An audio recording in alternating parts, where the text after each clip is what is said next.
The following program is classified PG. It contains some coarse language, sexual references, adult themes, and nudity. Channel 10 recommends parental guidance for young viewers. This is ATV Channel O. Good evening. Tonight in 10 News. There's a bomb in the building! You watch it, Birdsworth. And welcome to Blankety Blanks. The young talented. All you have to say is yes. You are Australia's first master chef.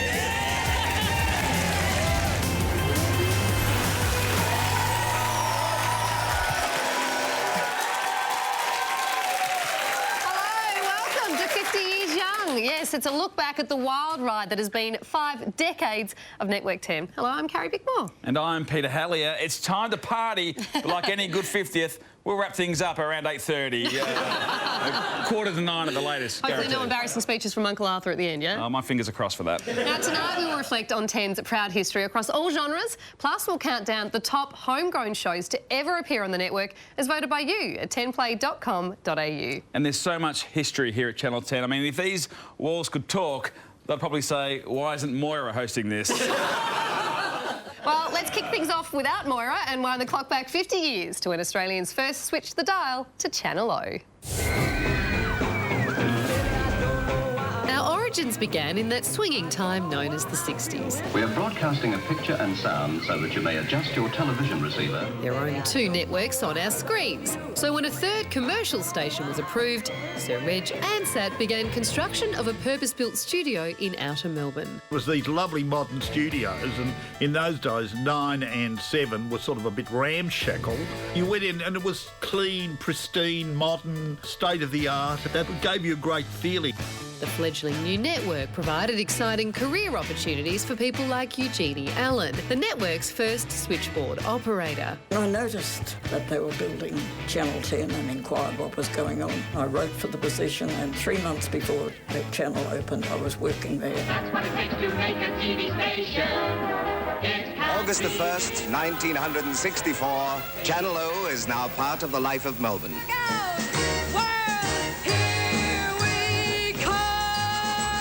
Made up of studios in Melbourne, Sydney, Brisbane and Adelaide, the network had its beginnings in news and variety.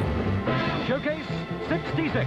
In our day, we had time for the audiences to get to know us and to know our idiosyncrasies and know if they liked us or didn't like us. A television station that appealed for the teenage market for the very first time. Saturday mornings, there was The Go Show. A lot of teenage hit shows, discos.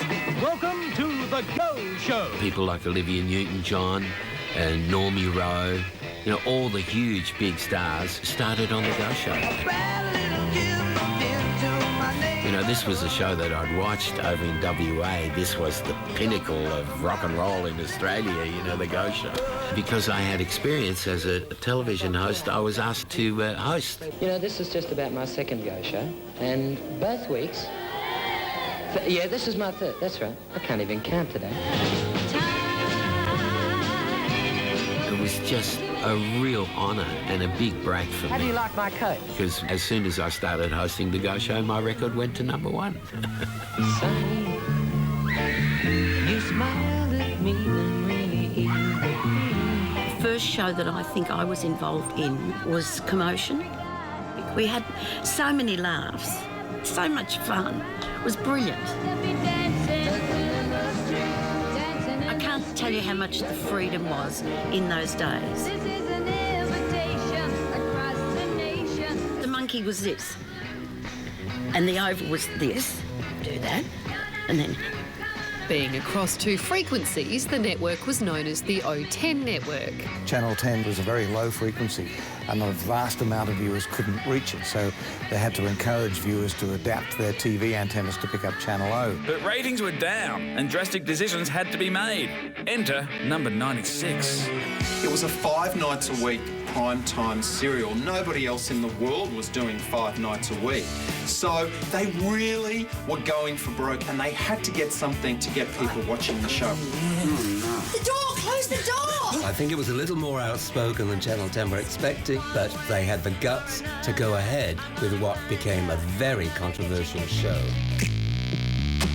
I hate a girl who talks business. I spotted you coming down the stairs in your white hoods. Well, I was at Channel 9 at 8:30 every night. It wasn't unusual to see the monitors in Studio 9 being turned over to Channel 10 to watch 96. Do you think it will come quickly? Well, if the rest of the evening is anything to go by, it should be here before you've got your tie on. By the mid-70s, the O to 10 network had found its groove, was in full swing and into experimenting. Sir Les Patterson. Well, now Sir Les and I go back a long way. And they came on the show, I remember, with little Jackie Weaver, as he called her. Oh, yes, Peppy. I have to say that if they'd been shown today, we'd been taken off air. I think it would be a clear question of abuse. And he ran the tape up me inside leg. I'd like to do that later, Jackie.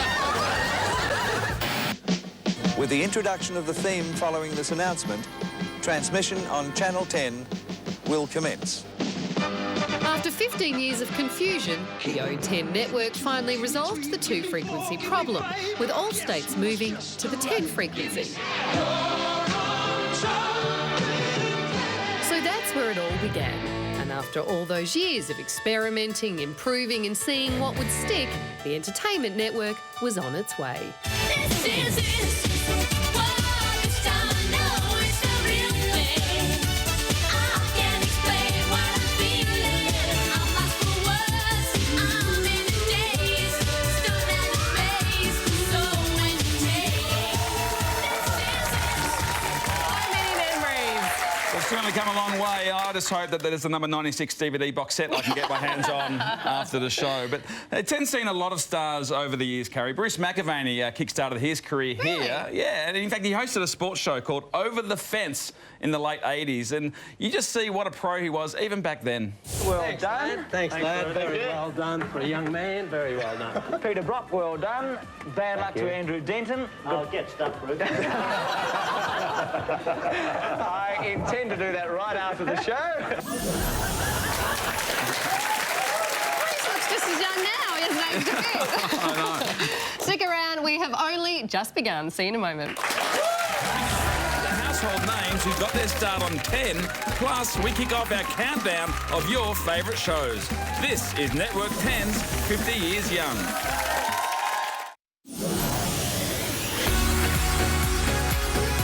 You're an evil, sexually perverted sociopath with pathetic delusions of grandeur. Amy, we have to find Stephen Richardson before George and Max do. I'm disciplined and organized. Good one, Scott. I've hardly got enough shirts as it is without you tearing this one. Find them and destroy them. I'm sorry, my client gave me strict instructions. I can't enter into any debate about this. What the hell is going on? They do own it. These are the Coppers kids. They're Hendersons. They just had that driving range started with Bermuda grass, Jordan. Yeah, because you said you'd help me pack. Of course I'm going to get upset. You complete me. So let me get this straight, right? They wanted you to strip. Yes. When I said no, they wouldn't believe me. My name is Maximus Decimus Meridius. Break it up. I said break it up. You, get out. It wasn't my fault. They may take our lives, but they'll never take our freedom. Enjoying your vacation? Yeah. There's only one thing wrong with it. What's that? You're on the wrong side of the bar.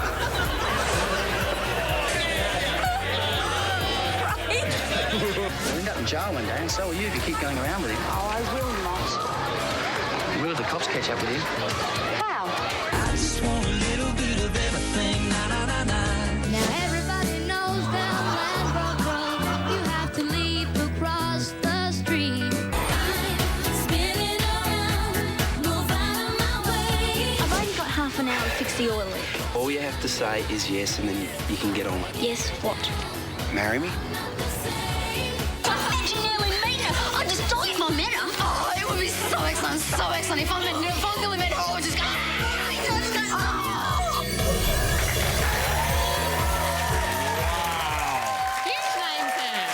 I had no idea Kylie Kylie Minogue was on Neighbours.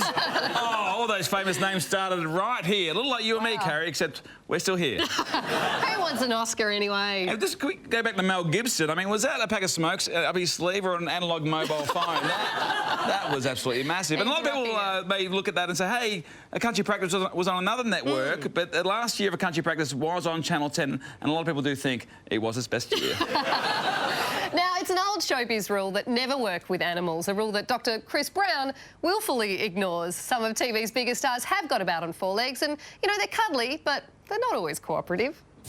Things don't always go right in TV. In fact, that polished performance you see, well, it often takes a few attempts to get it right. And here at 10, we've learned the value of a cute, fluffy animal to move things along.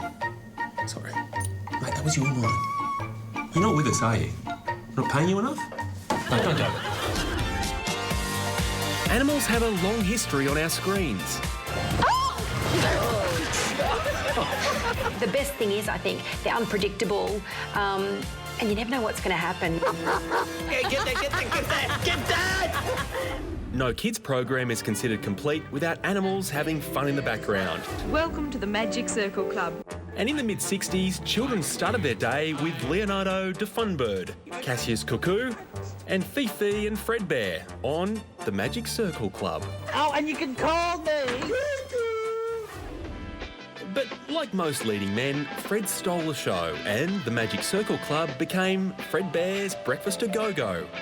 Ted Dunn, who was 6'10", came up with the idea of Fredbear, a man that was incredibly light on his feet for the size of it and this huge costume.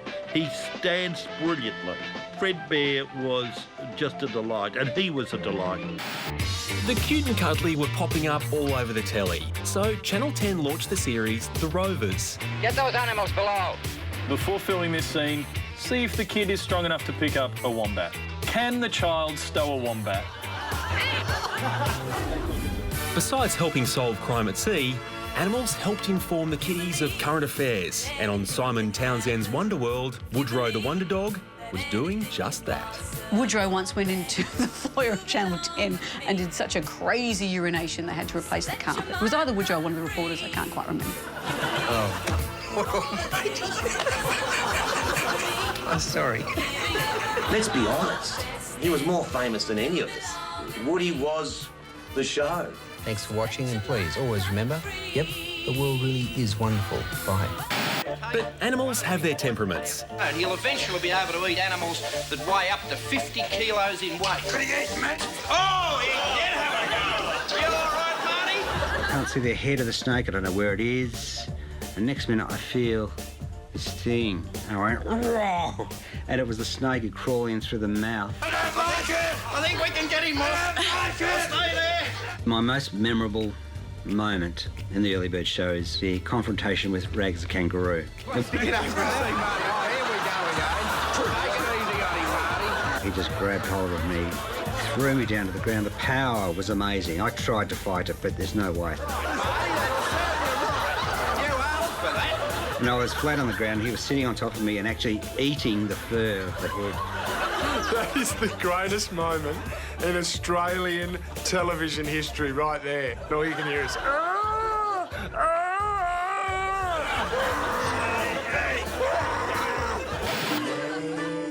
One animal star who knew how to follow the rules was Bouncer from 10's serial soapy Neighbours.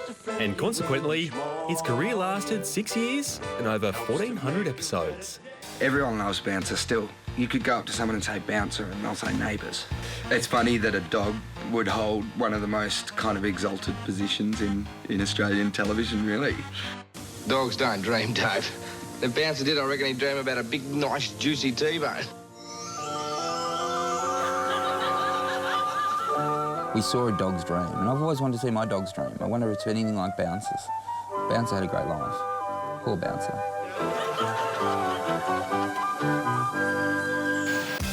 But it wasn't enough to watch animals. We wanted to know about them as well. And in the early 90s, All Things Wildlife hit our screens with Totally Wild. Grasshoppers aren't the little monsters I originally thought they were. After all these years, I do believe I've overcome my fear of them.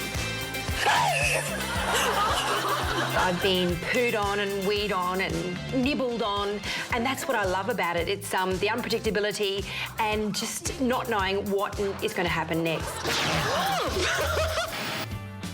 Although we thought animals couldn't get any cheekier, we discovered that in the move to prime time, they go primal. And veteran wildlife presenter David Attenborough showed us the true wonder of animals from all around the world. Top of the menu right now is salmon. I love him. What a repository of knowledge in that one man. I think that was pretty clear. While closer to home, I bring you the true wonder of our best friends. I think we all saw it. That's top 10 worthy stuff right there. This sounds so sorry. I've got to say, though, it wouldn't be a 50th birthday party without an early spew, yeah? You're absolutely right. My money was on Matt Preston, to be honest. It is time now to find out how you have ranked the top Aussie shows in the 50 years of 10. We've tallied up your votes, so let's flick the switch and get this countdown started. Number 10, Young Talent Time. It's Young Talent Time, starring Johnny Young, with a little help from his friends. Hello and welcome to the first edition of Young Talent Time. As soon as the first week's ratings came out, and we dragged it through the roof, the network signed us to a 4-year contract. It was a terrific breeding ground for the talent.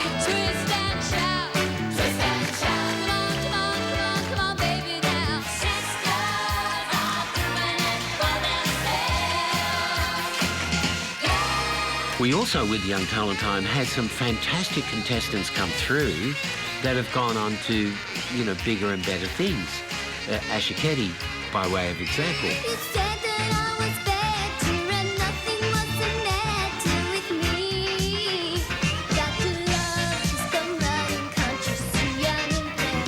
She doesn't like to talk about it, but she was so cute. Everybody looked forward to that final moment on the show where we all got together and Johnny and the kids swayed from side to side. Close your eyes and I'll kiss you.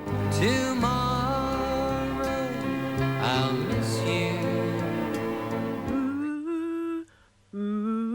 Close your eyes, and while I'm away, I'll ride home every day and I'll send all my loving to you. Darling, I'll be true.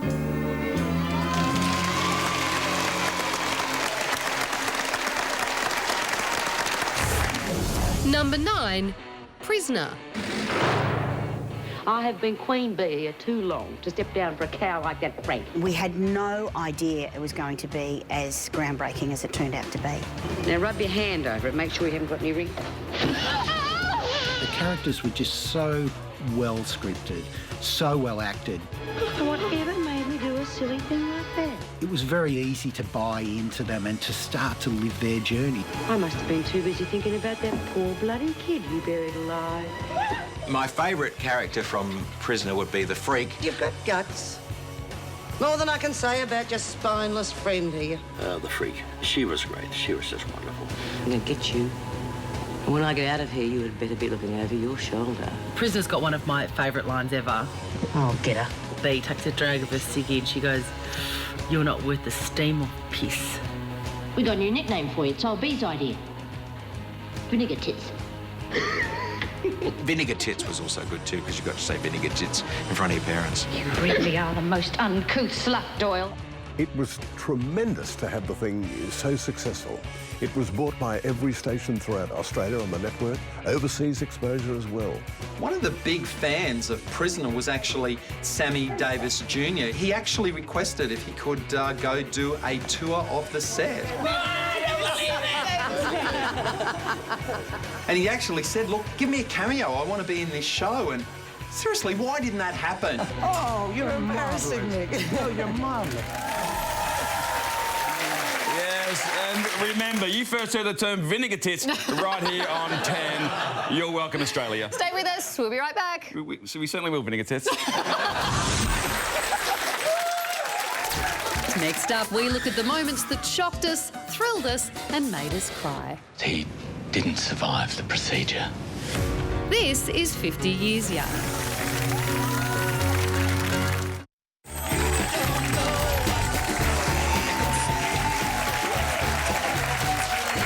Yes, you're watching 50 Years Young. Look back as Network 10 hits the big 5-0. And Carrie and I are hosting this before we nick off to our wedding, obviously. We do look like we're getting married. I'd marry you, Pete. Time now to reflect on those stories that have tugged on the heartstrings over the years, whether it was Scott and Charlene's wedding 27 years ago on Neighbours. Oh, well, hang on. Spoiler alert. I only just started watching Neighbours last week, episode 1. What's the point of me watching the other 6,500 episodes now? So I shouldn't tell you what happens to Daphne then? No! Let's take a look back at those moments that moved us. Drama makes us laugh, cry, We did everything we could, but he didn't survive the procedure.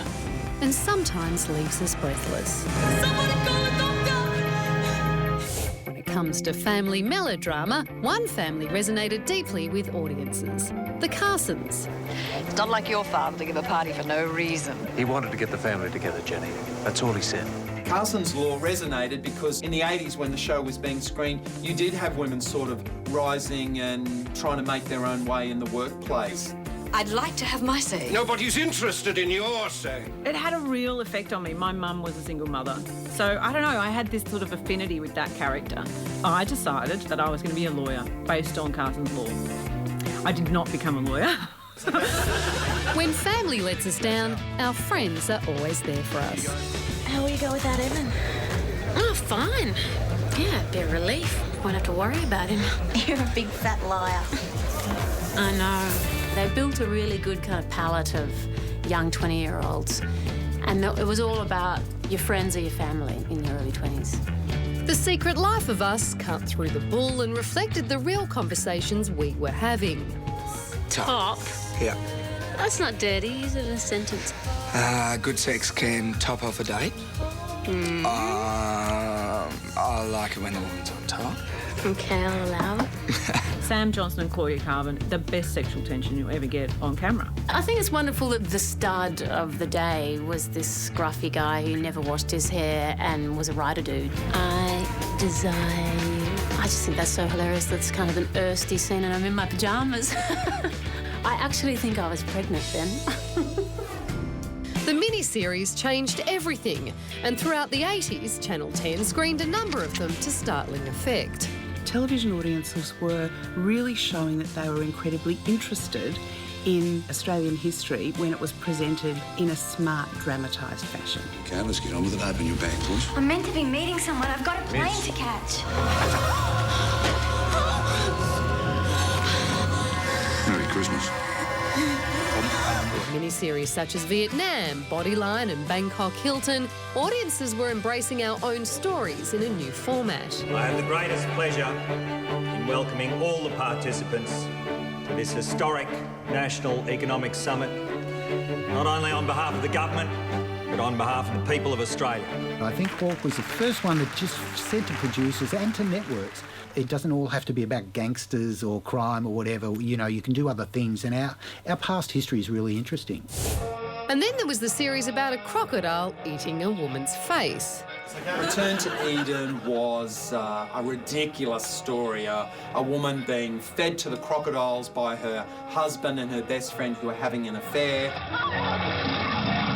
And she survives the attack, has plastic surgery, comes back, they don't recognise her, and she seeks revenge on them. You two have been responsible for me discovering who I am. It beats Jaws, hands down. That was the drama in the water and on land, but even the skies weren't safe. Well, who knows what the afternoon may bring. Let's hope it's not bad weather. Channel 10 has a long and proud history of drama. And then there was Big Sky. And I do remember one episode where a woman gave birth on an outback airfield. We had the usual shots of the woman in labour and the contractions, and finally the baby was born, and we cut to the baby. It's a girl! It was the most implausible newborn you've ever seen. But none of them blinked an eyelid. They were committed to that. show, and Big Sky should still be on today. But the tried and true favourite has always been the police drama. You're making it hard for yourself, Walker. I'm warning you. Get in your car and stay there. Matlock Police looked different. It was a little bit edgier. For God's sake, Sergeant!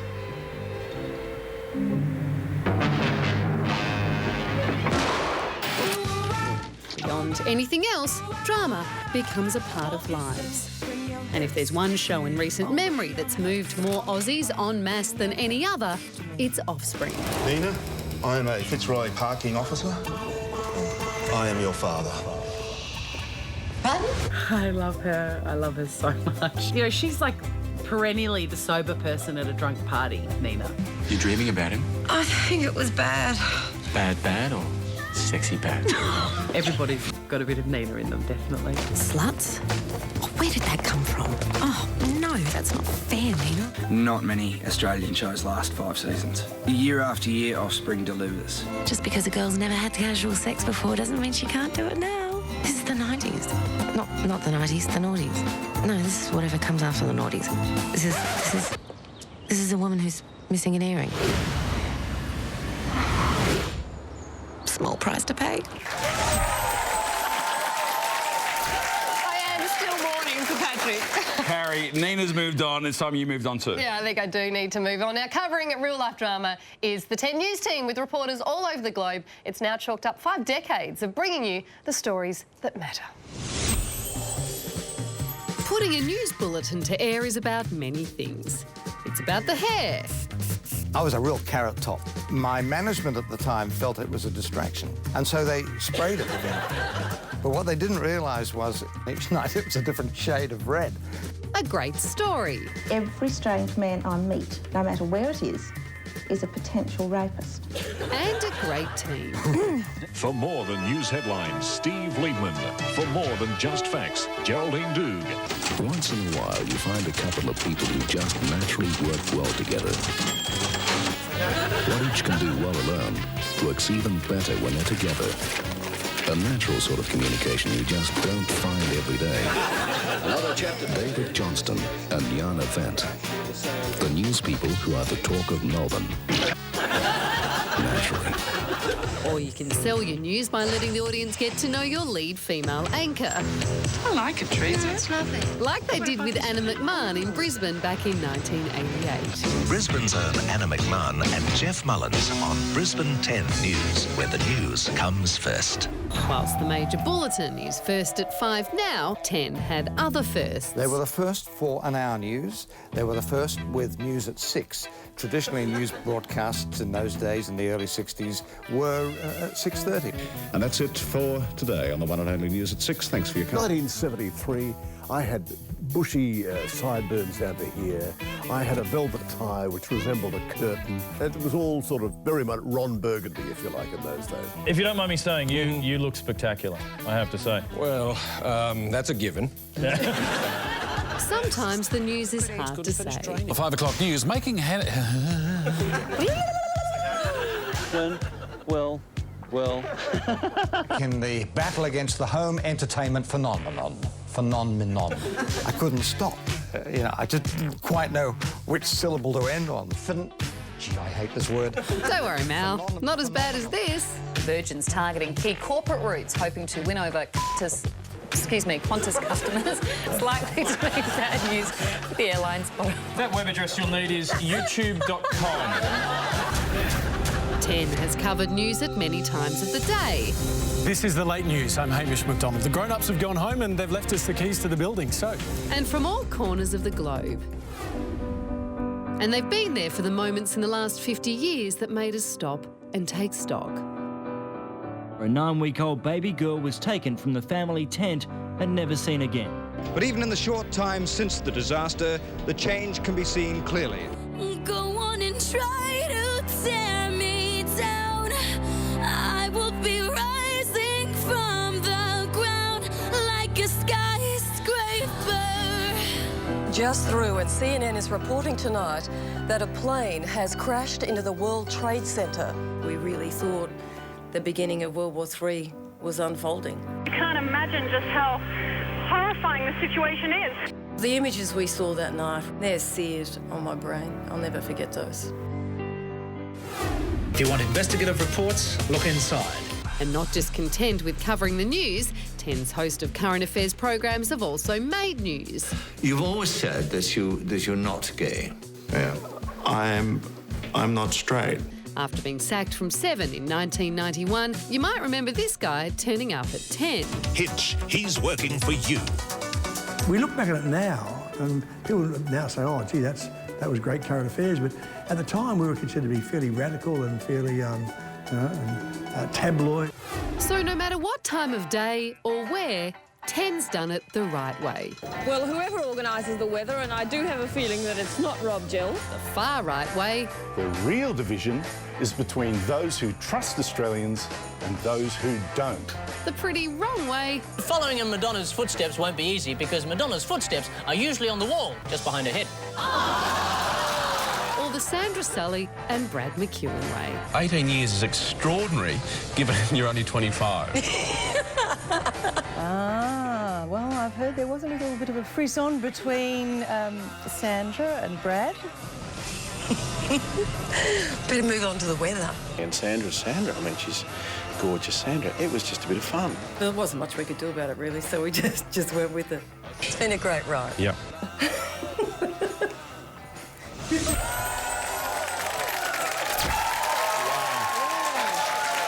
really got to work on our sexual chemistry. OK, well, let's... Not now. No, OK, sorry. Soon we will take a sneak peek, though, at those times that 10 got seriously sexy. Is that hot enough for you? Then how about a chat with Bert Newton? Ooh. Oh, yeah. Now we've got your attention. We'll be back after this.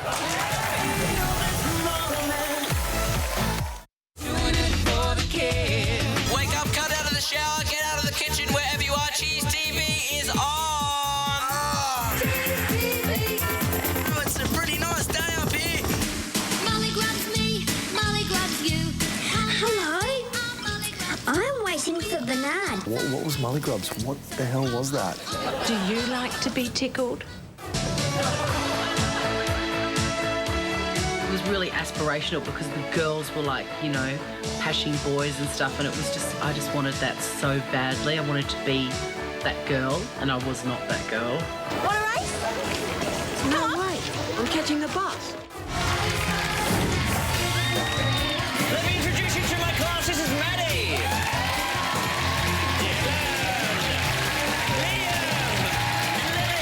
Have you ever seen anyone as happy as this? It's just everything. It's beaming like a golden crumpet, Sean, and I really feel... I can't stop smiling. it's an affliction. You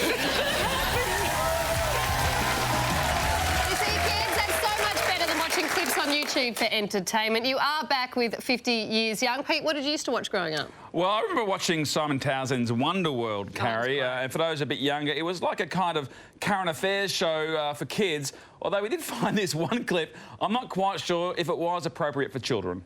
Now before your very eyes, the contortionist crawl through. As the head goes down into a very strange position, and your little hands crawl through. Back over the fin now. Grab the feet. Yep. That's it. Knees come down. And there for all 3 or 4 weeks. Oh, wow. That's how we're going to start warming up for the project from now on. Oh, my God. Simon Townsend's Bucks Party went off, I can tell you that. That's crazy. And that was a reminder. That was a clip from a television show for children. I would say give her a logie, but I'm afraid what she would do with it. All right, here are the next 3 in your countdown of your favourite Australian shows. Number 8, The Project. I think the show's incredible. Really? Yeah, I've never seen... No, I'm really serious. The first show, I think we were all just amazed that the set didn't catch fire, nothing went terribly wrong, we didn't get sued and no one died. Welcome to the 7 p.m. project. We're going to be here every day taking you through the day's events. You know what, when the project first started, people said, nah, I'm not going to make it. Well, here we are, 6 years later. Well, I'm not, I've left, but everyone else is still there, or Charlie's left, whatever. The show's still on. Gary's still there. Today's headlines: and Australian Federal Police will investigate yesterday's protest. Yet another asylum seeker boat has capsized north of Christmas Island. It's an incredible story and a really emotional one. An incredible message that she's I know, giving. and what he has done, it's made news more inclusive. Which one's Carrie Dickmore, by the way? Is this going to be great name? It's Bickmore, but that's okay. I'll let you call me that. Oh, Bickmore. Oh, my bad. Unlike Larry King, I'm here. I'm alive! I've met most of my idols through this show. Billy Connolly, Robin Williams, Will Ferrell, Steve Carell. We had a show where they felt they could come on and have fun. Mrs. Prime Minister? Is that... Whatever. Can I just call you Jules? Smart people can be funny, and funny people can be really smart. Just out of interest, mate, you're our royal correspondent. Do you have a favourite royal in history? Princess Leia, probably. Witty, and the hosts are so pretty, and it's just, you know, it's a pleasure, and you learn something. The top of my to-do list is to rob this in some way, to co-opt it and bring this idea home to America as if I've thought of it. Number 7, The Comedy Company. The characters that we developed for the show were all characters that were very much part of modern Australia. Can I ask your name? Well, you can't mug me. And guess what? They made me. I used to listen to kids on trams and on trains. Going back to school again for another term. And so you were constantly just sitting in front of some kids who go, I know, and she went to me and I went to her and I just went and she went and I went and I just went. He goes, oh, he's so angry, he can't think of anything to go. And there was the fruiter at con. Just try and imagine our Prime Minister, Tony Abbott, sitting down with a character on a sketch comedy show. How big would that character have to be for that to happen? When's the country going to be all right? A couple of days. Every greengrocer in Australia flooded him with stuff. He was the healthiest comedian I ever knew. I was just going like this. It was a time where families were watching together. And I think that's probably why people remember Comedy Company so vividly. Go look to your family.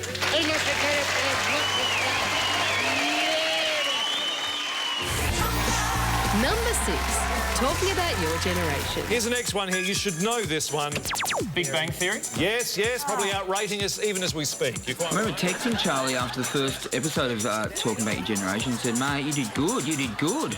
And then the ratings came out and he realised how well he'd done. What did you say, Charlie? I said nothing. I've just really enjoyed this so far. What I loved about it is that, unlike other television programs, you never knew where the line was. If Charlie is able to draw a circle by the end of the round, he will win a cookie. That was like getting to hang out inside a giant board game every week. If the show had any scientific purpose at all, it was apparently every week to say which is the best generation that ever lived for this week. And I think generally Gen X won. It doesn't mean anything at all. And then, of course, we made a giant taco out of Josh's grandmother.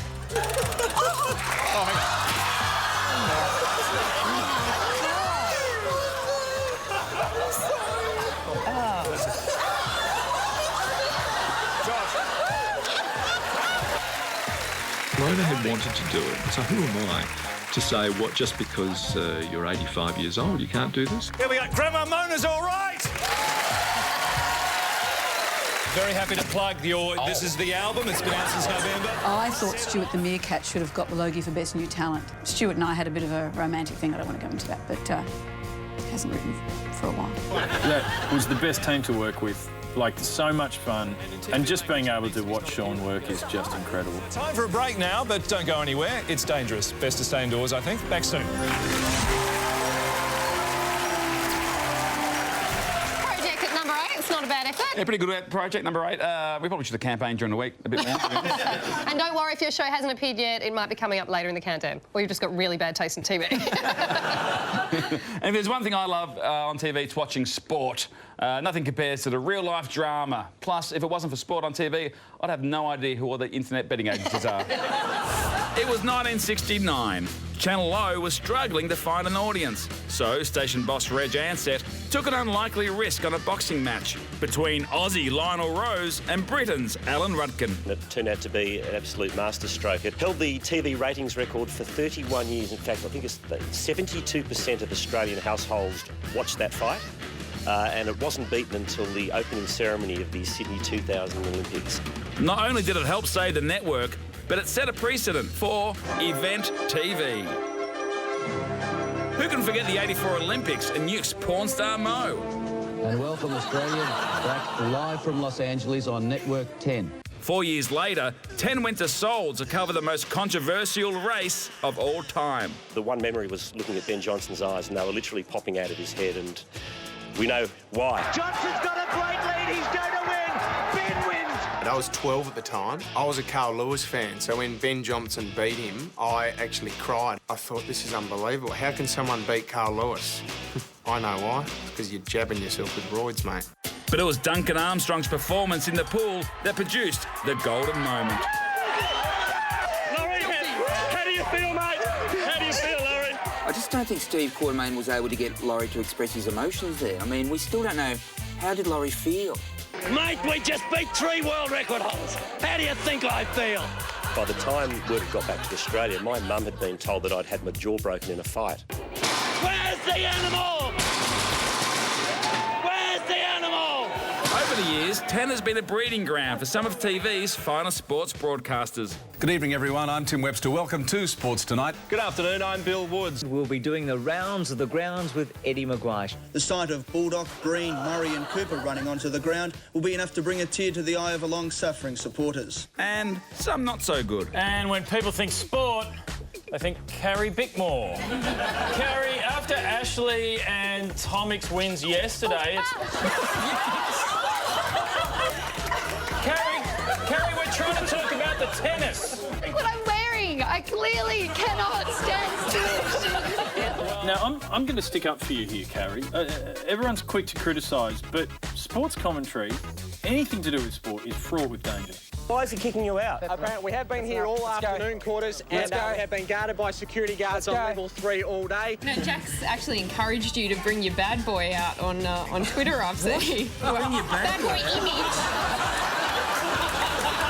And England skipper Andrew Strauss arrived in London, proudly showing off the little urn. And Belinda, I just can't understand how something so small can be so impressive.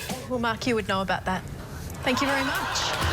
There was a time when NBL was king. Wow! Will he be the man? He takes the free! No, in and out! The NBL on 10 was major TV. In 2002, 10 got the rights for the AFL. I remember when Channel 10 got the footy in conjunction with Channel 9, but Channel 10 had the grand final and all the finals every year.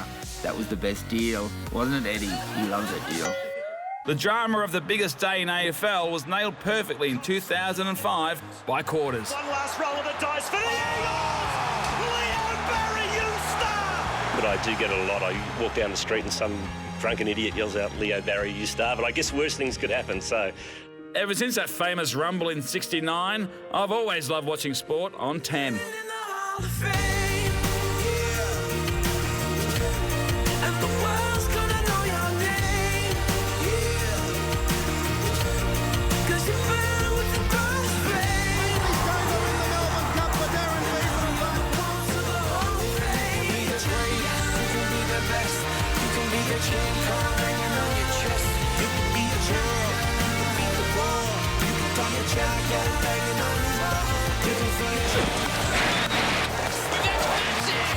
Oh, that's a magnificent shot from Bravo. Oh, It now gives me the greatest pleasure to declare the 20th Commonwealth Games open. Adam Mears, congratulations and a games record! There it is! Adam Scott, a life changer.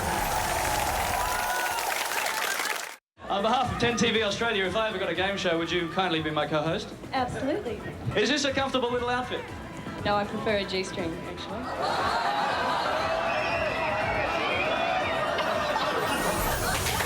Wow. There you go. Yeah. Larry Belinda there getting a peek at the showcase. All right, Pete, time now to turn our attention to reality TV, don't you think? Obviously, shows like MasterChef have changed the TV landscape, reigniting people's interest in both cooking and cravats. It's where everyday folks suddenly become household names that we now know and love. So let's flash back to when TV got real. I love reality TV. You know, I'm thrilled that everything is reality TV now. I mean, it's just like watching a soap opera in a lot of ways, but it's real. In 1998, The House from Hell gave us our first glimpses of what can happen when 6 complete strangers are forced into a space together. I'll say what I want, I do what I want, and that's it. That's all it's ever going to be. But reality TV really got swinging in 2001. This is Big Brother. Audiences loved seeing humanity in all its raw glory. Housemates. And it wasn't long before the subjects got used to the cameras. When I went into Big Brother, I was the only guy that showered nude in the place. Because I remember on the first day, when I walk in nude and just show I'm ready to do this. In season 4, one housemate proved there was another way to get your point across. Merlin, this segment is 5 minutes long. Are you going to speak at all? That was the best thing that he had said throughout the whole series. Everybody sit down and be quiet. It took a lot of courage to do that, and it was a very powerful message, and it was successful. So, good on you, Mel. But in season 6, the Big Brother experiment got out of hand. One of the West Australian Big Brother housemates is at the centre of a sex scandal. Due to the sensitive nature of the material, we could not broadcast it on television. You put a whole group of young people in a house and anything can happen, and the turkey slap happened. How gross. 20-year-old Michael Cox and 21-year-old Michael Brick were escorted from the Big Brother compound. Here's a great opportunity for Channel 10 to do a bit of self-regulation and get this stupid program off the air. The game of love. Fair enough, but maybe Johnny prefers his reality with a bit more glitz and glamour. From the early days of Perfect Match and Blind Date, watching the lovelorn strike out on TV is a favourite pastime. And now, here's the star of the show, Greg Evans. Justine, what's the best thing about being a nurse? Meeting all the really nice doctors and sponging all the really cute guys. Of all the people who came on Perfect Match, probably 50% of the people hated each other's guts. 40% remained friends, and of the remaining 10%, they fell in love. These shows gave us one of our earliest tastes of reality, and returning contestants poured forth their unguarded and unscripted opinions of their dates. Darren, we had fun on the weekend. Sorry it didn't work out, but thanks anyway. Nada, you're a bitch. Thanks for nothing. And while TV isn't an exact science, it turns out love is. To find out about your compatibility, here's Dexter. Your perfect match with a compatibility score of 70% is Samantha Duke. Can you take Dexter seriously? He looks like he's trying to imitate Pharrell. I remember him being really like from the future. Look at him, he's just like a goldfish bowl with a few lights on his head. The age-old quest for love hasn't gone away, but our methods of getting it have changed. Hopefully I'll find someone that I can fall in love with, then they can love me back.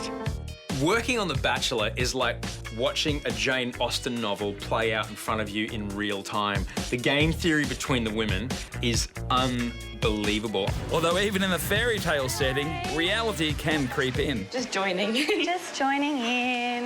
Is that all right? Not really. Most of the girls all keep in contact because we've shared this experience and we've all sort of got that in common. Like, I find them really hard because you've got to be considerate of everybody all the time.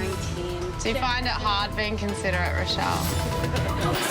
When we strike out, there's always food for comfort, but only if it's presented perfectly on a plate. We are about to shatter somebody's dream. We liken it to Game of Thrones. There are 24 characters. You never know who's going to go next. Despite the mouth-watering dishes, the real stars of this show are Gary. That just looks absolutely awful. George. I'd be happy in a restaurant sitting down and eating that. And that bloke in the cravat. Very classy state of food. Gary just eats. He doesn't. They're talking about the food and he's just eating all the time. He loves his tucker. When overindulgence catches up with us, there's a whole team of professionals ready to help us overcome it. On your guts, 2 push-ups. Whether you're an individual, a couple, or an entire town. Come on, let's go down a park run. Best way to lose weight, Used to have Shannon just screaming over you and flogging you for 10 weeks. It's the most rewarding, inspirational show I think there is on TV. And no one can resist the power of the makeover. Mate, the results have been amazing on that show. That's a loss of 77.7 kilos. Unbelievable. I love any program that gives performers an opportunity to perform. Australian Idol became the best way for wannabe pop stars to realise their dreams. Ricky Lee called something. And I remember when Ricky Lee got voted out. Like, that was just a travesty because she was so amazing. This is a scandal. But in the end, it is reality, and sometimes the truth hurts. You didn't so much sing that song as kick it to death. That was ridiculous. Utterly ridiculous. The producers were very, very keen for there to be a hard, straight-talking bastard, I guess. And I fitted the bill. You should choose more appropriate clothes or shed some pounds. I'm sorry. Harsh. Entire population just did a collective. I knew I'd kind of overstepped the mark when I got home. I got into bed, my wife was lying there, and she turned over and showed me her back. And the next morning, the kids wouldn't speak to me over the breakfast table. We still love you, Dicko. We do, and I always loved Idol, but I much prefer So You Think You Can Dance, Carrie. And dancing on TV can be very, very tricky, dangerous even. Have a look at this clip from Potluck, hosted by Ernie Sigley.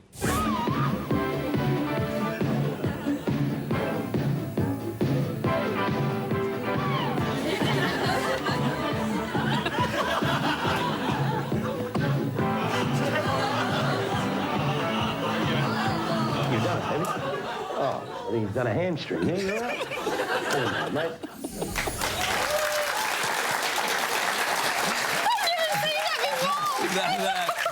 I love that clip. That injury ruined both his dancing and kickboxing career. We're going to take a break now.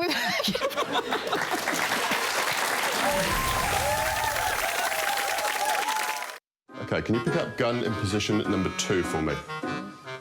Jeez. Yep. OK. You're going to fire that into the palm of my hand. Nah! Stop. You just go...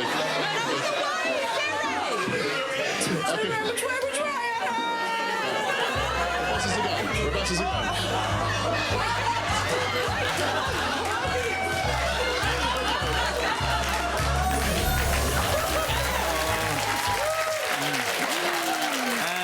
What's even more embarrassing, Sarah Harris then pulled a hamstring.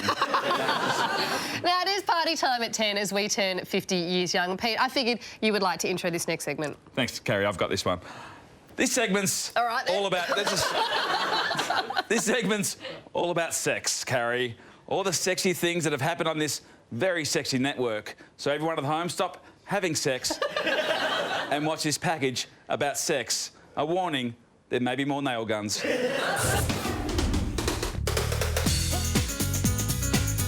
Sex always sells, and as we head into our frisky 50s, we know that a little bit of TNA and, on occasion, P is not without its benefits. And while we're in the mood, let's see how much innuendo I can cram in your endo.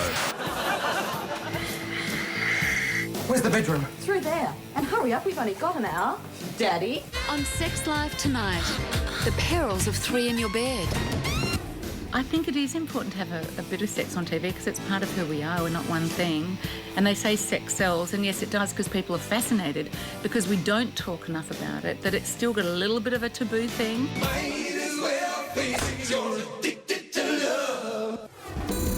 It is an odd to glimpse someone's fleshy parts on TV nowadays, but there was a time when we kept it in our pants.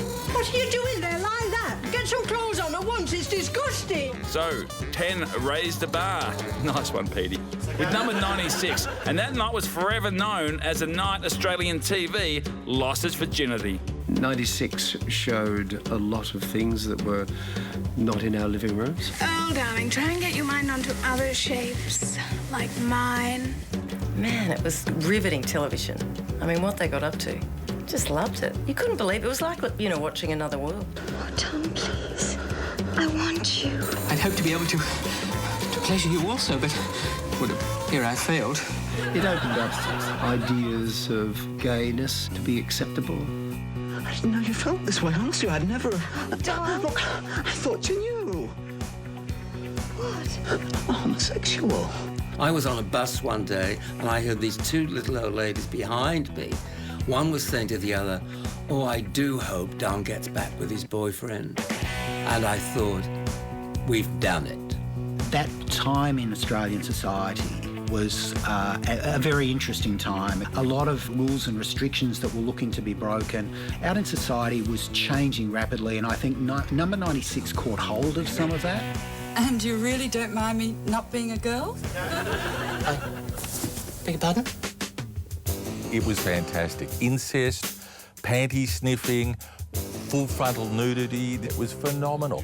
10 had taken its first nudie run and wasn't looking back. In fact, it increased its raunch factor with a new serial, The Box, a show about the secret inner workings of a fictional TV network. My memory of that is a little bit like it was sort of really trying to be a bit outrageous. Don't blow your brains out. The station is safe. Cigarette? No, thank you. I don't want to smoke.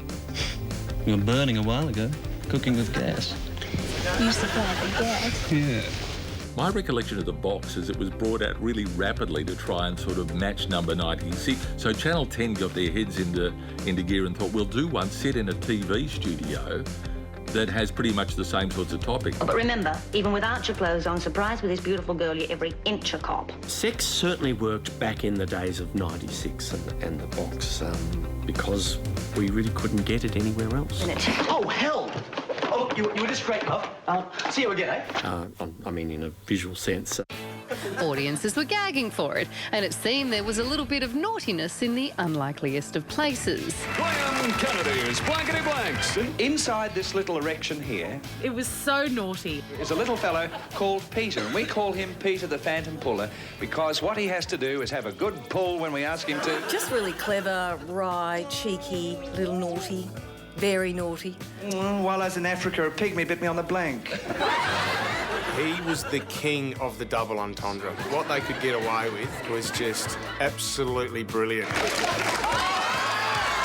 Even when there wasn't any chance of sex, we'd find a way to slip it into any old time slot. Hey, Carrie? Very funny, Pete.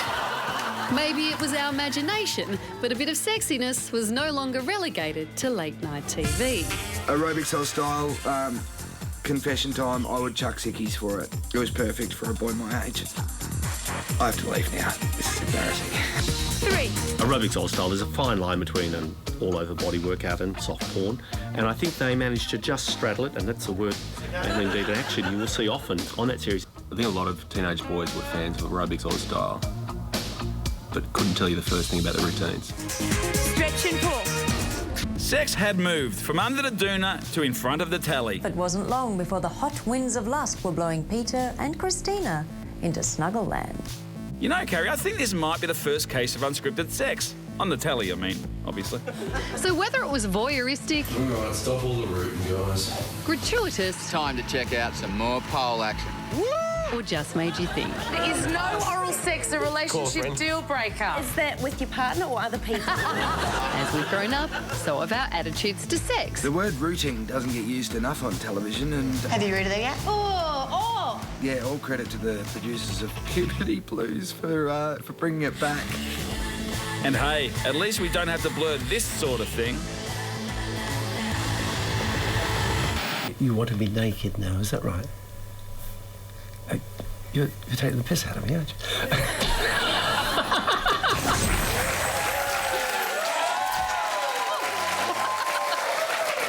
I feel a bit awkward watching that with you. Oh, you do? Yeah, it's like watching a sex scene with your brother or something. I'm fine with it, but my hands are strategically placed right now.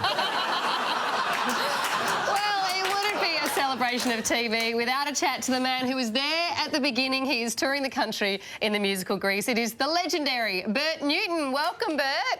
Pleasure to have you on. Looking great. Thank you, Carrie. Thank you, Pete.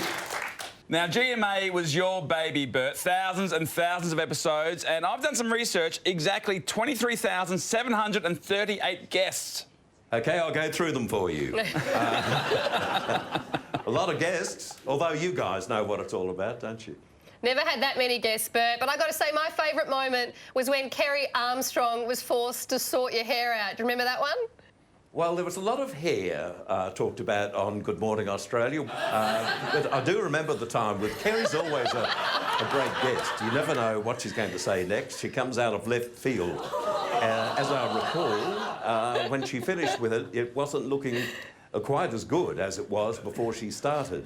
And that wasn't all that good anyway at the start of proceedings. People forget that Don Lane was on 10 for quite a while, and of course the great Graham Kennedy with Blankety Blanks. In your mind, Bert, other than yourself, of course, who is 10's greatest personality? Obviously, you two would be in the placings, very close to the top. But I would say that I'd vote for Rove McManus, if only I knew his surname. And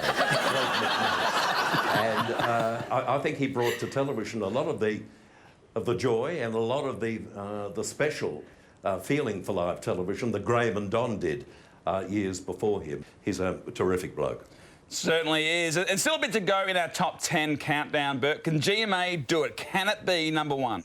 I think it's going to be very close. I think we might get a lot of opposition from Mass at Home and also a cartoon show that used to precede Good Morning Australia. And I think it holds a record of having the fewest numbers ever. On one particular morning, it got a rating of 1. And I would like to see that person, meet that person, and tell them they're crazy. Well, it's been an absolute pleasure having you on, Bert. All the best with the show tonight. My memories of my time at the 10 Network are very fond memories, and they'll stay in my heart forever. It was a great chance to do the sort of television that I loved, and I think we're very lucky to get 14 years out of it. So thanks a lot, guys.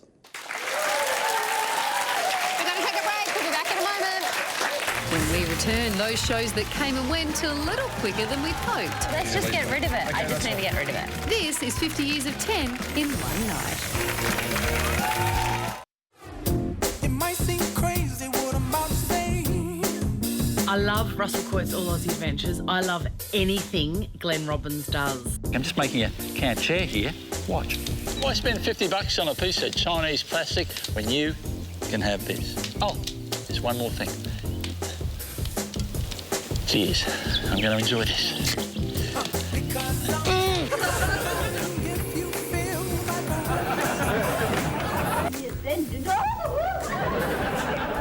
Oh, good. Sick people.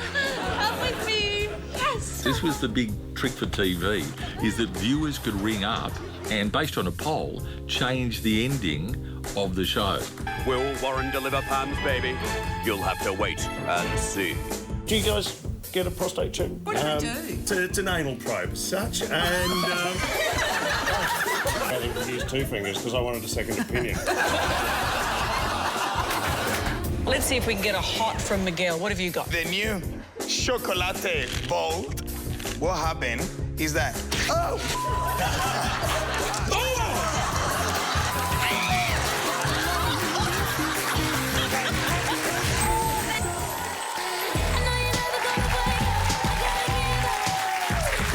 It's 10's 50th birthday. We've got the music up too loud. The neighbours complain and we told them to rack off back to Randy Street. Now, it is a cutthroat industry. Sadly, not every show can go on to be a hit, no matter who might be in them, right, Pete? Are you suggesting that Yasmin's Getting Married wasn't a hit? I actually love that show, and we have spent a fair bit of time celebrating the shows that captivated the nation. I think it's time now to enjoy those shows that didn't quite make it. That don't impress me much. Here at Network 10, we're big, ugly and old enough to know that not every show has been a hit with punters at home. I love the crap ones. You can have all the right elements and still have a lemon. In 61 days, Yasmin's getting married. See anyone you like? See anyone you think Yasmin will like? It's not something that I would put at the top of my CV because it only lasted 4 days. Maybe you'd consider marrying me. I don't know where she is now, so I hope she's found love. I've got no underwear on. I can't get up here. See, I think being Lara Bingle was great in Milan. That's quality stuff. You ready? The time I saw it, she was getting earwax removed with a candle. Despite its reputation, Being Lara Bingle actually averaged nearly 700,000 viewers throughout the series. I think she's so beautiful, and generally, you know, beautiful people are interesting. I actually thought the show was an interesting experiment. Do you want your kid to be beautiful or do you want your kid to be smart? When we knew that the whole Shire thing was happening, we were like, oh my God, we want our lips so big. We want them to look so plump. Oh, I loved all my lips. I could never live without my lips. Oh, definitely. We're at Queenscliff Surf Club with Wake Up, and we wanted to thank you for joining us here this morning. It's very good of you to come down and I guess, cover the early morning surf activities. Whatever, Nuala. Oh, my goodness, Nuala. James, you're fired. Hello, welcome to breakfast. It's great to have your company today. Anyway, sorry, I interrupted. Okay, you did, but I'm used to it. It's sort of like dodgeball, only instead of balls, they've got women, isn't it? Yeah. And it still bamboozles me why this one didn't take off. Let's get an unknown New Zealander. Would you like a drink? Welcome to our country. Let him shit-can our country. That's fantastic. I thought it was going to be a more interesting story than that, though. Why wouldn't that work? If you ever strolled around the Channel 10 studios back in the day, you'd see a nice old bamboo bridge and a fluffy umbrella. Relics from Holiday Island. It was shot out at what was then Channel 10's Melbourne headquarters in Nunawading. Can you imagine on a Melbourne winter's morning trying to act like you're in some sort of tropical paradise? I'm a bit confused. Have I got a part in a movie or not? No, darling. Friend didn't come through with the cheque. They did a shopping centre from the makers of Number 96 called Arcade. Terrible. So you should, you crazy chick. It went down the Gurgle pretty badly. As this edition went to press, police were investigating the discovery of... Yeah, Arcade. Shite. I've obviously got bad taste because I quite liked all of those shows. Oh, I liked quite a few of them too, you crazy chick. All right, well, let's go back to the shows that have really worked. And I think we should skip into the second half of our countdown of the most popular Aussie shows as voted by you at template.com.au. Number 5. Thank God You're Here. Oh, thank God you're here. Thank God you're here. Thank God you're here. Thank God you're here. Thank God you're here to us is not impro, it's not theatre sports, it's bullshit. What do you think is the purpose of a honeymoon? Actions do speak a bit louder than words. I mean, I've been nervous a number of times in my career, but one of the most nervous moments for me was walking through the door on Thank God You're Here. Thank God you're here. The children are very, very excited. So they should be. I don't like doing this crap. Sometimes on TV, you pretend you've had no preparation. In that show, there was no preparation. What's the one thing we've always got to do before we start cooking? Ask the pelican for permission! There's definitely a pedigree of performer that is capable of doing Thank God You're Here. Hello, child. Gwendolyn, I didn't recognise you with your clothes on. They had a brilliant ensemble team. So whilst the person who was the guest didn't know what was happening, everyone else had a sense of which way they might take it. What would we use that for? Obviously, And that saved it from being a free-for-all to being a very carefully honed, but still spontaneous piece of innovative TV. Listen!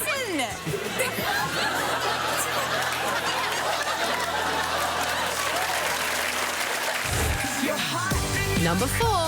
MasterChef Australia. I think it's done heaps for Australian food and cooking.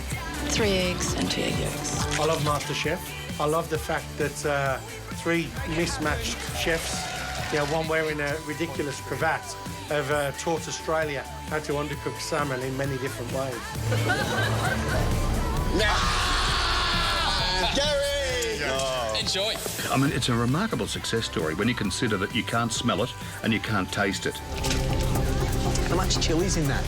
I learned things like phrases like food dream and journey and flavour. The problem with this food is it's very, very, very easy for it to be wanky. That's a common mistake to think the series is built on the judges, and it's not. It's built on the contestants. 5, 4, 3, 2, 1. That's it. Tilts down. Shit! Shouldn't have opened my oven. When you stuff up, it's like, you know, you really feel like it's a massively lost opportunity. Poe, why aren't you doing anything? Huh? Why aren't you doing anything? Oh, I'm just scattered now. Well, I'm quite an obsessive person anyway, so yeah, I did tend to obsess a lot when I did badly.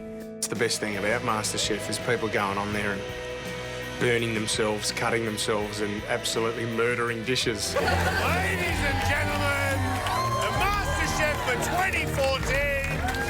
We've never had a series won by the person that George, Gary and I thought would win. What made MasterChef special was that it was real reality. It was unscripted. It was real people like you'd see next door. They weren't confected. And I think people react to that.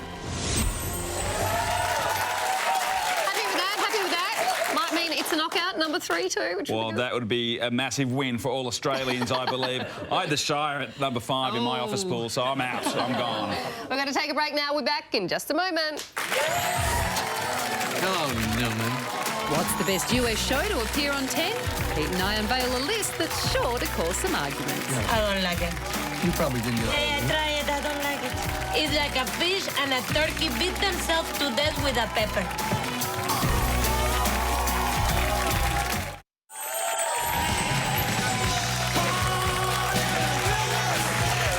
Welcome back to 50 Years Young. Now, 10 has had some awesome shows from the US. Absolutely, but which one's the best? Let's settle this once and for all.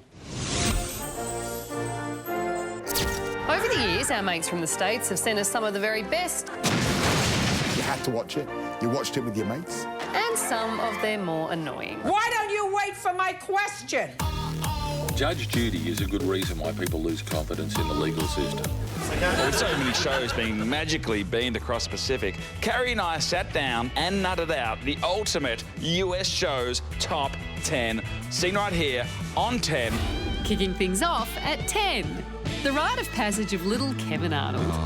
Played by Fred Savage as he negotiated the trials and tribulations of family life in the 60s. How you doing? Good. God, it was so good. And that beautiful sister and that revolting brother, Wayne, had like a human guinea pig. I wanted to tell her that she was the only one, that she'd always been the only one, ever since we were little kids. Winnie Cooper. Winnie Cooper. At 9. Here's the story. Ah, yes, the blended Brady Bunch family who lived in squares. Marsha! Hey, you guys. The Brady Bunch used to really annoy me. I mean, that, you know, they've got a housekeeper. Oh, Alice, have you seen the thermometer? Let's see, the last time I used it was in the roast beef. They've got a brother who's cracking. I mean, what's going on up there at night anyhow? OK, settle down, Vizard. At 8.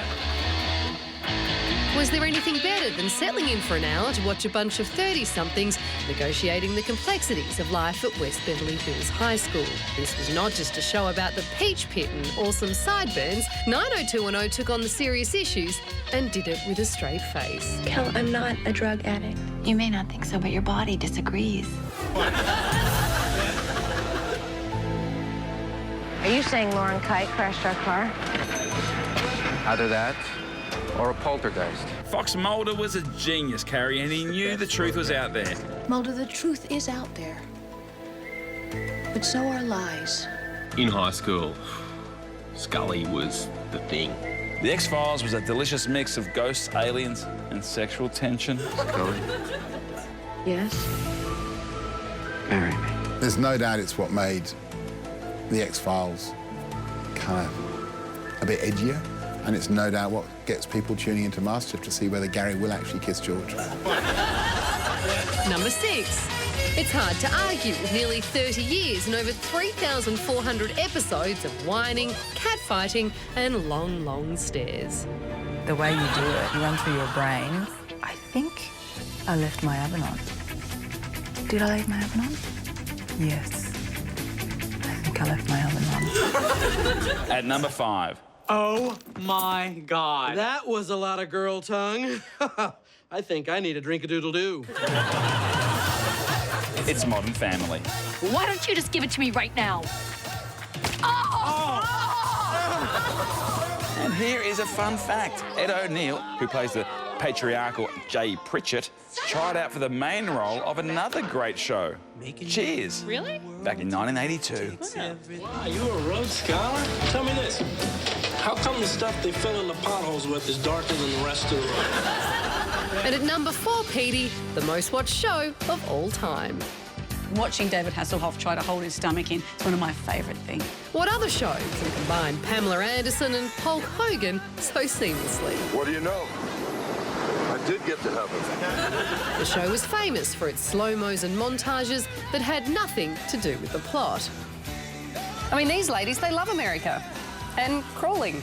God bless them both. Yeah, I never had to do that to get my bronze medallion. At 3, the show about nothing that would redefine American culture and our own. See, I think this should be at number 1. I even out it! I wasn't even in! Jerry, George, Kramer, Andy Lane coined a number of soon-to-be iconic catchphrases. These pretzels are making me thirsty. No soup for you! Ow! Yada, yada, yada. It's a junior mint. It's very minty. Not that there's anything wrong with that. Number 2, MASH. It was a bit of a family ritual in our house. You didn't even shave. It's known as school day. Even to watch an episode now, you realise it really was a great comedy. I have a picture of me. Your pink evening gown. I knew it was your favourite, sir. The tales of the doctors and nurses showed war in all its shades, from the highly comical to the startling serious.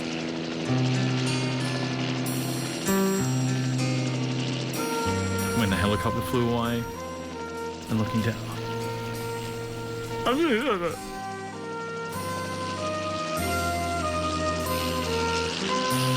OK, Carrie, it's time for number 1. Your favourite. Everyone's favourite. As if we didn't see it coming, the 4-fingered, funny-haired, yellow-skinned family that redefined dysfunctional. Little Bart. Little Lisa. Little Marge. And the rest. The terrible thing is, as you get older, you realise that you are turning into Homer Simpson. Spring-loaded for quick access. The Simpson family and the entire town of Springfield showed that while America might consider itself a world power, there's a large slice of it that missed the memo. What are you saying? I'm saying you're what's wrong with America, Simpson. But Australian audiences, we don't mind so much. More episodes, more jokes, more funny ideas than anyone else has ever achieved. It's just the best. Ay, caramba! Idly hope. Excellent.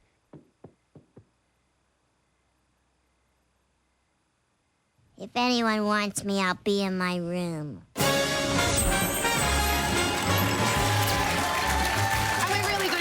Simpsons for keeping this network on air, don't you think? Absolutely. And sorry to all those Seventh Heaven fans out there.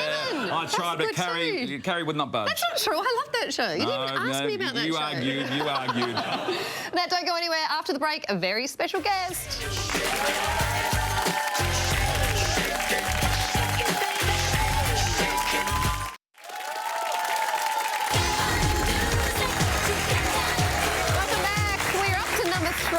So get the champagne ready. Or a Fruity Lexia, if that's the poison. Number 3, Neighbours. Neighbours. Everybody needs good neighbours. You just can't kill it. It's a show you can't kill. Neighbours is actually a compendium of the modern hairdo. I mean, it goes from mullet to your perms to your Barbie doll looks. It's fantastic. Now listen, you behave yourself for the Kennedys. They made me keep that haircut for, I think, about 5 years.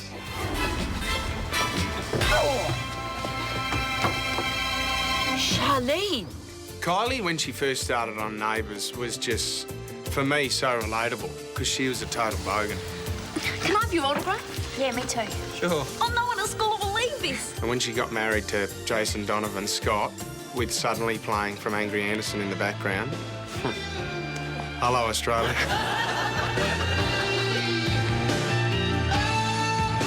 Nearly 30 years ago, they were in it for 2 years, and yet they are still the most talked about characters on this show. It's amazing. Can I, your husband, a little bit of special time? Special time is what they call it these days, isn't it? I think the relationship I have with my beautiful wife is the same that Carl and Susan should have, and that is one built on trust. Dr. Carl has had plenty of affairs on air that I've had to put up with over the years, that's for sure, but luckily they've all been beautiful women. He's had 2 affairs. He also did hash another patient who was sick and dying, so it just gets worse, really, doesn't it? Oh, no, Susan. Please put your hands together. The Erinsborough's answer to the Chippendales. The Monties. That full Monty stuff was so humiliating. All these young lads, Danny McPherson, you know, Jesse Spencer, the young spunks, and me. The most embarrassing thing about it was we wore our little pouches to protect our modesty, and, of course, one of the pouches did happen to fall off. And the look on the extras' faces will be with me forever. Thank goodness I wasn't in that. Number 2, Rove Live. That's right, it's Rove Live for another year with me, Pete What The, and one new idea. Rove was just brilliant. He was compulsive TV. The hottest band in the world, Kiss. His guests were spectacular. Steve Carell and Anne Hathaway. Cover the eyes! Cover the eyes, Steve! Thank you very much, Bruno, everybody. I sang on Rove's show. I thought I would pick a song that will help advertise talking about your generation. So I picked My Generation by The Who and sang that pretty well, I thought, too. Have we got a clip of it? Let's have a look. Let's have a look at that clip now. My generation, this is my generation dance. Yeah, it's not quite as good as I remembered it. I wouldn't buy it. Well, I think I always found it to be factual, objective, and a total piss take. He had so many great segments. What the? Everyone said what the. 2 minutes at your house. I'm Carrie Bickmore and I've had sex with Pauline Hanson too. Me and my hippie new haircut. Who's in the swivel chair? One night he invited me on the show and I said, oh, that's lovely, Rove. Well, what do you want me to do? He said, well, we're just going to wheel you on in a wheelchair and wheel you off. Johnny Young made his name by nurturing young talent such as Tina Arena. Hi, Rove McManus. Say hi to your mum for me. And say hi to your mum for me. Good night. Hey, Mum, by the way, Rove said hello. And by the end of it, she said, tell him to get stuff. Rove McManus, say hi to your mum for me. And he's picked up the number 2 spot, so let's head to LA now. I believe he's in our 50 Years Young studios. That we have in LA, yes. 3-time Gold Logie winner Rove McManus joins us. Hello.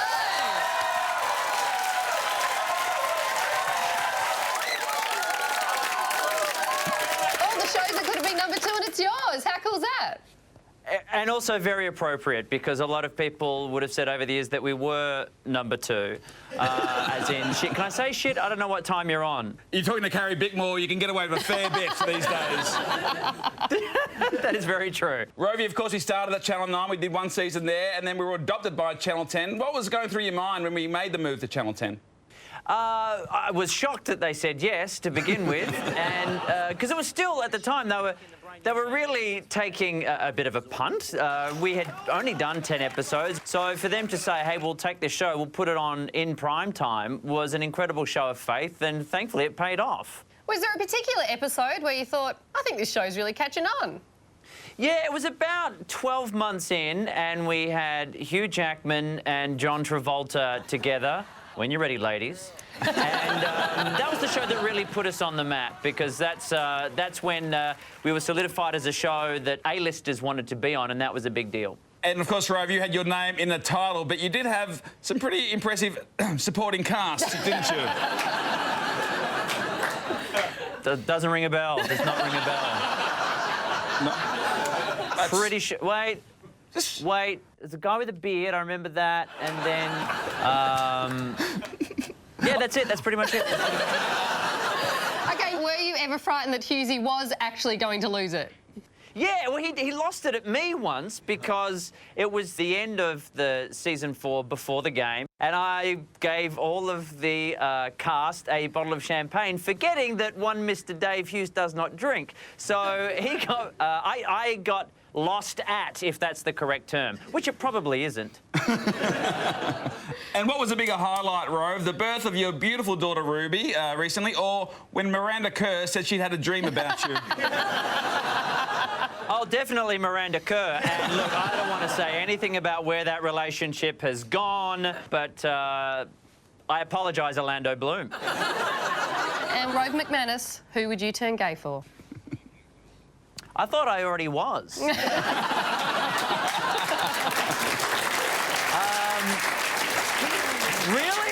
They're happy with that? Okay, good. Well, great to chat to you, Rove. Congratulations, number 2, once again, and we'll see you soon, yeah? Yes, I'll see you guys very soon. Looking forward to sharing the project desk once again.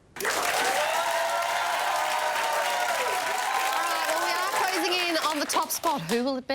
I think it's going to be the Henderson kids. We're going to take a break. On the other side, we'll find out.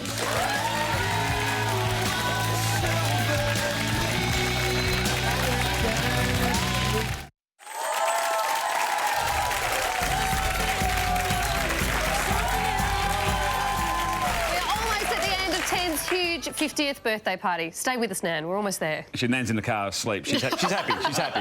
All night we have been counting down your favourite Australian shows, and we've reached number 1. And I'm more excited than a sniffer dog at Logie's night. I think we should quickly recap first. At number 10, we had Young Talent Time, followed by Prisoner. Number 8, The Project, then The Comedy Company, and Talking About Your Generation. 5 was Thank God You're Here, then MasterChef, Neighbours and Rove, filling out spots 4, 3 and 2. So let's find out who's taken the crown. Number 1, Offspring. I think it's one of those rare things that probably only comes around once every so often.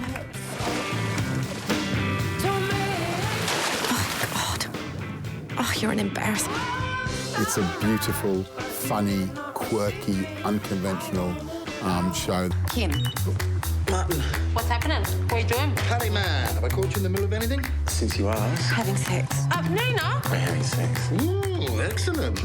Neely's character struck a nerve with Australia because of her vulnerabilities and the fact that, you know, she had these wonderful internal monologues that turned into fantasy scenes. This is an excellent fantasy. Simple, but good.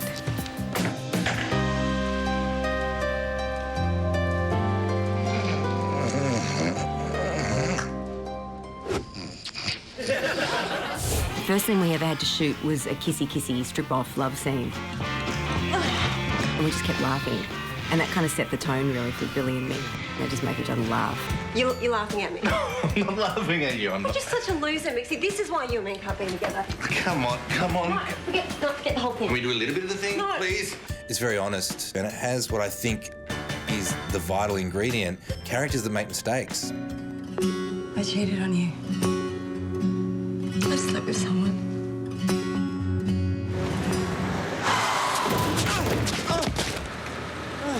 I remember reading the script and sneakily between scenes and having to stop because I was crying. Patrick? Say something, count to 10. Open your eyes. Okay, Patrick, just say something. Shit. Someone help me. Are you a neighbour? No, it's my partner. He's just hit his head and he's passed out. I remember going into the butcher's and heard these two women speaking in mournful tones about the passing of this lovely, lovely man. We weren't successful. What? We did everything we could, but he didn't survive the procedure. I'm so sorry. Everyone sort of had the wind knocked out of them because it was kind of scarily real.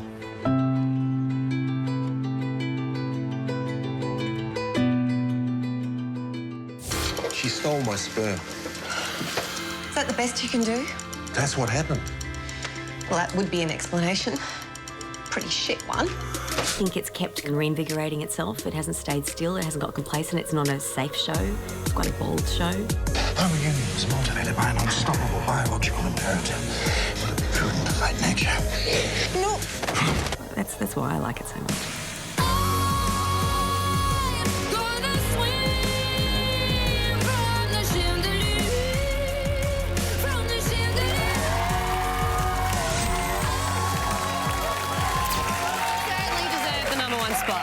In a stunning upset, Offspring defeats It's a Knockout. There's your headline. A little bit of sweet, though, you know, that Patrick's not around to celebrate. You know? really do need to move on, Carrie. I do need to move on. OK, well, speaking of moving on, that is the end of our show. We hope you've enjoyed it. We hope you'll tune in to our 100th birthday celebration in 2064. Which will be most likely hosted by Bert Newton.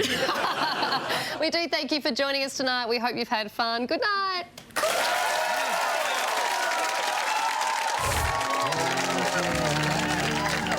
And I'll kiss you.